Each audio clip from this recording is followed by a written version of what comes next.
Tuesday, November 4th is Election Day in the United States, so if you haven't already, make a plan to vote and go to vote.org/polling place locator, also linked below, to find your local polling place. And remember, most polling places are open at 7 a.m. but close at different times, so get out to vote early in the day. More than 190 key positions are up for election at the local level, from mayors to governors to school board members and judges.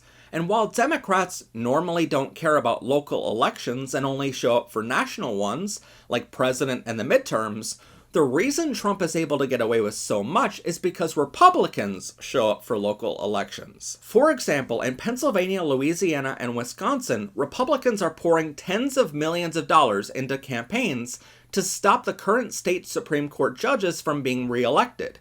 I've heard from many Democrats this year how they're tired of the ads, and they'll ask, who cares about state Supreme Court members? But in Pennsylvania, for instance, those state judges served 10-year terms. They were a very big reason why so many lives were saved during the COVID-19 pandemic in Pennsylvania. That's not to mention, the Republicans know that in 2027, the Pennsylvania State Supreme Court has a case on their docket which allows them to decide the voting rights for the 2028 presidential election.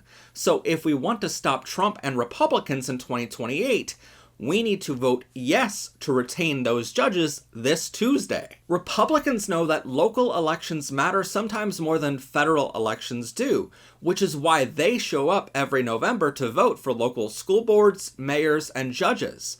But Democrats stay home, then wonder why Trump is able to get away with so much illegal shit. This is why Republicans line local elections with Trump loyalists and Democrats stay at home. That's not to mention a lot of Democrats like to stay at home and mail their ballots in, which means Republicans are able to discredit those votes later on in the process. So if you are able to, please go in person to vote at your local polling place. That way they cannot say that your vote doesn't count. So please, make a plan to vote this Tuesday in person and go to vote.org to check your registration, find your local polling place, and see a sample ballot so you can research the candidates before getting in the voter booth. And once you're in line to vote, make sure you stay there no matter what until you vote. They cannot close your local polling place until every single person that was in line at the time of closing gets their chance to vote. So please stay in line and make a plan to vote this Tuesday, because our entire country depends on local elections, and I wish more Democrats saw that.